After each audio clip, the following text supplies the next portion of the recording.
পবিত্র ঈদুল ফিতর উপলক্ষে মুন্সিগঞ্জের সিরাজদিখানে আপন ফাউন্ডেশনের উদ্যোগে ঈদ উপহার সামগ্রিক বিতরণ করা হয়েছে।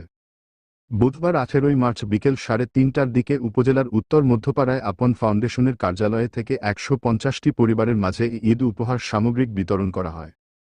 এতে এলাকার নিম্ন আয়ের পরিবারের মাঝে 1 কেজি পোলার চাল, 1 লিটার সয়াবিন তেল, 1 কেজি চিনি, 1 কেজি পেঁয়াজ, 1 প্যাকেট সেমাই ও 1টি মুরগি ঈদ উপহার হিসেবে দেওয়া হয়।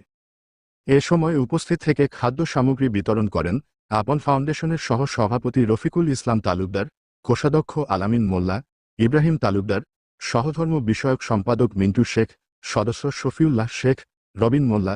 এতে সার্বিক তত্ত্বাবধানে ছিলেন ইসলামপুর বস্ত্র ব্যবসায়ী সমিতির সাবেক সাধারণ সম্পাদক এবং আপন ফাউন্ডেশনের প্রধান উপদেষ্টা হাজী মোহাম্মদ নেছার উদ্দিন মোল্লা।